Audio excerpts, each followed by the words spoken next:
Welcome everybody to another video by Sander for the YouTube channel Sander Rover, and today we're gonna crack another two of these bundles, and we're gonna see what's in them. If you've seen the other video of the other bundles, then you might see something that, you know, I will not be able to beat this one. So let's put that one aside for a second. Let's crack this open and see what we can crack and find inside of these bundles. Now, I know now that there's, you know, quite a variance in the bundles, and that there's actually stuff. Oh yeah, by the way, so you know, this only contains the standard lands, the basic lands that have the foiling. So we're going to put that aside. If you want to see what these are and what these are, because these are all the same, these are the fancy lands in foil, by the way. These are really cool too. I love them. But I'm not going to open it here. I'm going to put them aside. If you want to see it, look in the other video. I've opened them there. This is what it's all about. So we're going to put that aside for a second. It's not really what it's all about, because you got some really good cards inside of these packs too. And yeah, we're going to have to start cracking. I'm not going to make a distinction between the basic lands and the commons, because yeah, I just don't. So Churning Reservoir, that's actually a really good card. And then we got, I'll put the packs a little bit up here. And we got Raya Ivor again. And, oh, we have a... What? We have Tiamat as the list card. Okay, well, that's not a bad card to have as a list card. I gotta say, that card is okay as a commander. So, yeah, you can... I mean, it's all colors, so... It's the rainbow. Yeah, so let's keep going. Let's keep the cards a little bit closer so you guys can see it better.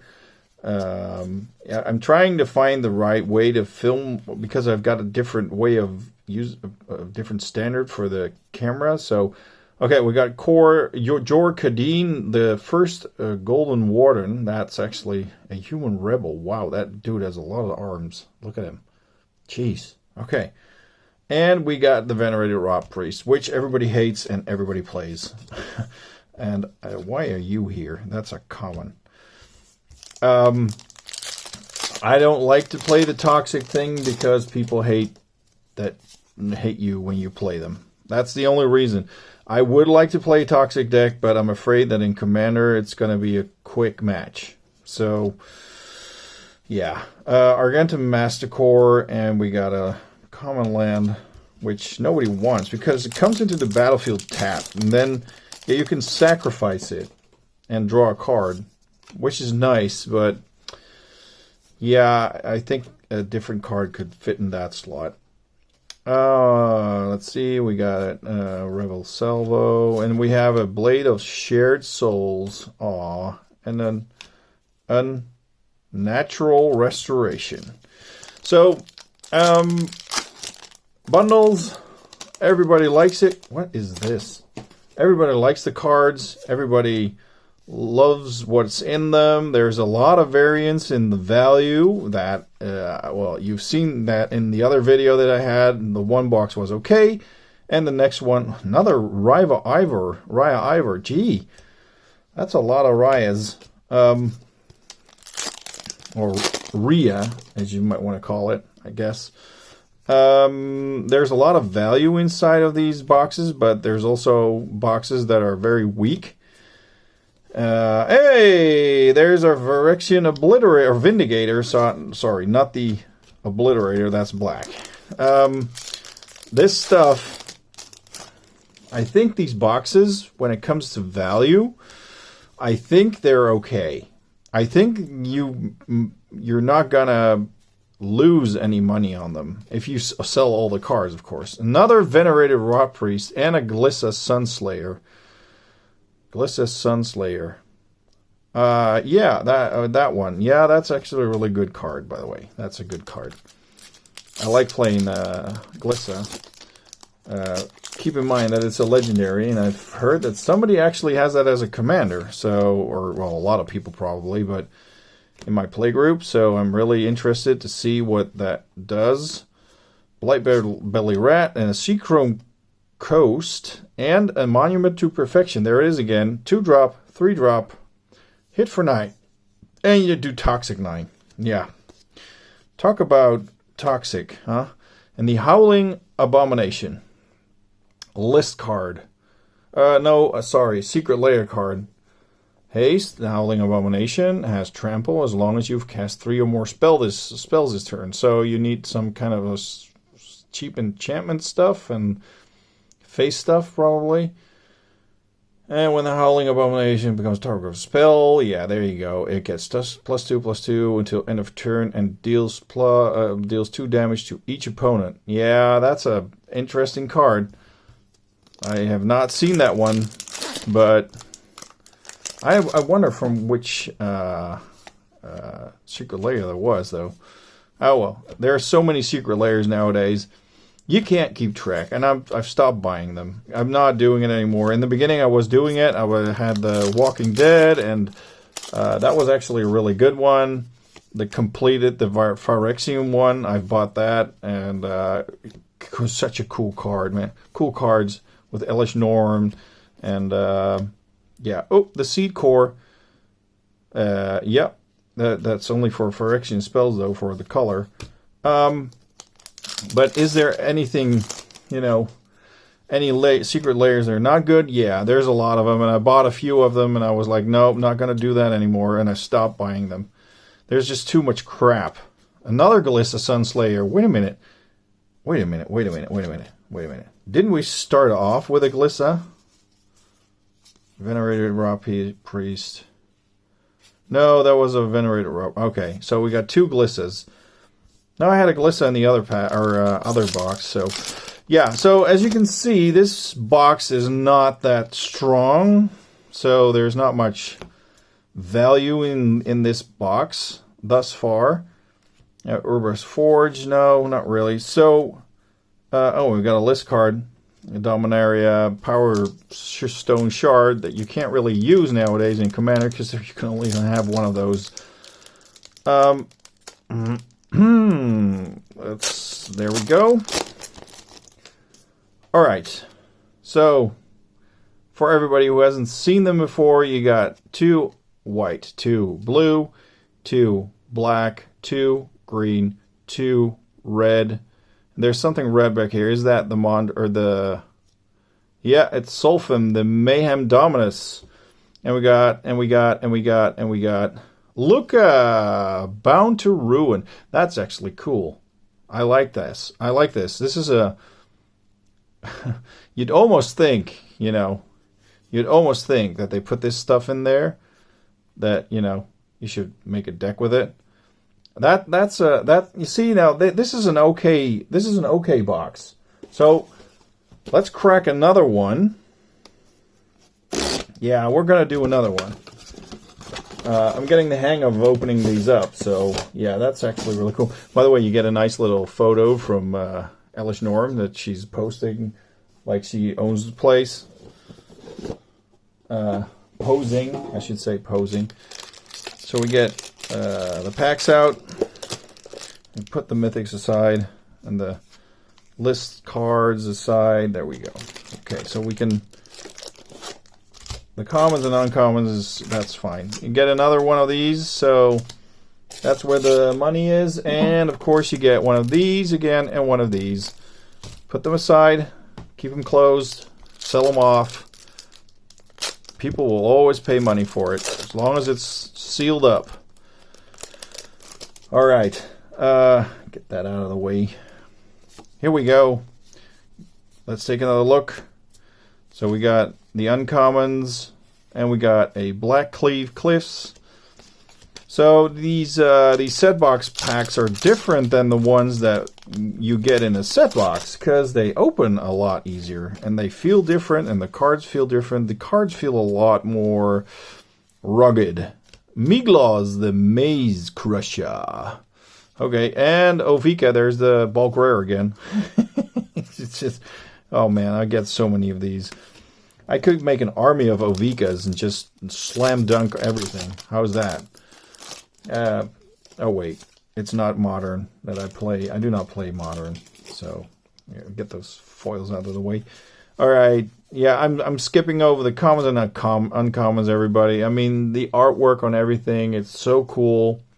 Tamio's logbook, really? 6, draw a card. This ability costs 1 less to activate for each other artifact you control. Oh, wait, so that can be 1 blue, you could draw a card. Well, that's okay. That's pretty cool. Urbersk Anointer. But Razor Verge, Thicket, and then we got a list card, that's the Toy Maker. And yeah, that's a nothing.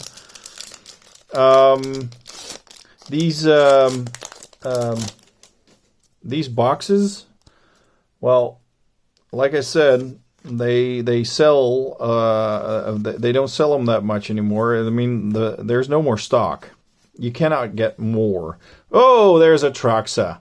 A Troxa makes an appearance. That is always a good sign, everybody.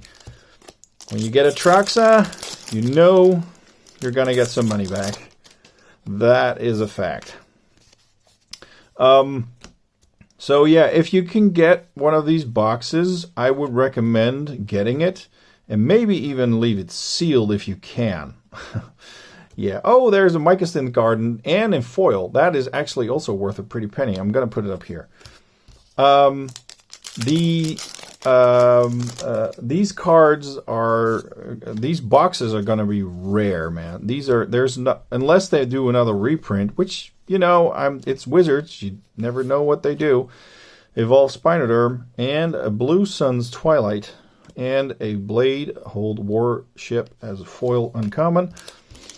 They do have a tendency to make more of something that is making money, which then automatically degrades the value of all the other stuff that came out.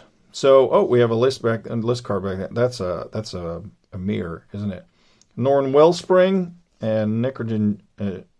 No, that's a construct. I thought for a second there, this was a mirror. Pentavis enters the battlefield with 5 +1/+1 counters on it. Wait a minute, I have a Hexavis. Or Octavis. Hexavis. I think it's a Hexavis. It's interesting. So they made a kind of a copy of that, I guess. Because it has sort of the same abilities, I think. You can move counters around and remove them. And yeah. Okay, well, interesting. It could make a fun deck with that, maybe. I don't know. Who am I? You know, I'm just a guy that sells this stuff. Oh, Archfiend of the Dross. That is a nice rare. Yep. Although it's very hard to win with that. Well, unless you're already, you know, halfway done. But and you only have 1 player left. Because I only look at it from a commander perspective and arena. And in arena, this card is really good. Because you can mostly finish your opponent in 3 or 4 turns, or get it removed, or remove it yourself. Kill it, you know. Venser, the Corpse Puppet. Yep. Seen that one before, but then in a different art style. 3 packs left, and then the Compleat pack. All right, if you like this kind of video, if you like me opening up this stuff for you to see if, you know, you win something, let me just point this out. One of my patrons said, okay, you can open the box for me, Titanic Growth and a Mercurial Spell Dancer, by the way, unless you're, oh, and a list card from Cold Snap, Phyrexian Snow Crusher. Okay. I seem to be pulling an Elish Norn in every freaking video. Well, thus far, I have not pulled an Elish Norn, so there goes the theory. So let's hope that we're not going to pull another one. Wait, I just made a boo-boo. This is a common, everybody. That should be over here. Uncommon, and Table of Completion, and Rook, the Hexagonal Nabber. Yeah, that's a funny card. Last normal pack.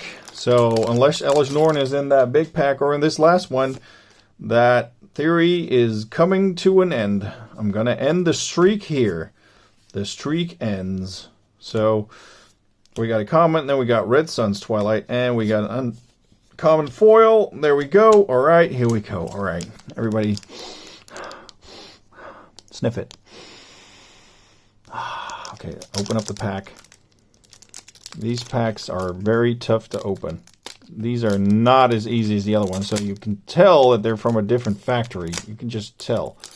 I'm trying to open them as carefully as I can so that I do not damage the cards or the content.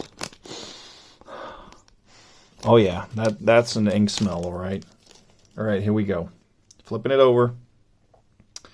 The white, the blue, the black, the green, the red, and all will be one.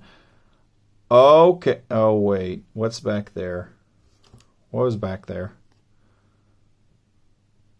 No, haha. It's Raska, the betrayal sting. Okay, so not another Elish Norn. Well, kind of is the picture of Elish Norn, though. It kind of is, but we're not going to talk about that. I did not pull an Elish Norn. This was the end of the streak, so I think I should just stop opening all the Phyrexia stuff and wait for the new set, and maybe I'm going to do something special for my patrons. Now, if you're in the Netherlands, okay, if you become a patron for one of the lower tier patrons, I'm going to open up a box of Kaladesh. Yeah, you heard me right. I want to open up a box of Kaladesh. And I want to open it up and sell the packs to you guys. But I'm only going to do that for the patrons. So if you're not a patron and you want to participate and support the channel, because that supports the channel as well, subscribe to my Patreon page. Pay the couple of euros, it's just a couple of euros, but it really helps me out because this opening up this stuff is not for free, let's face it. And yeah, so once you do, I'm going to post probably this month something about opening up the Kaladesh box. And you can buy in for, let's say, a maximum of... well, that depends on how many patrons are going to sign up. So, but I think there's probably going to be a maximum of 4 packs, maybe 6. So there's 36 packs in a box. Why? Well, there's the Kaladesh masterpieces, the what's it called? The inventions, I think they were called. So yeah. Anyway, this was it. Hope you guys enjoyed, and I will see you guys in the next video. Please like and subscribe, and be safe, and I will catch you in the next video. Bye.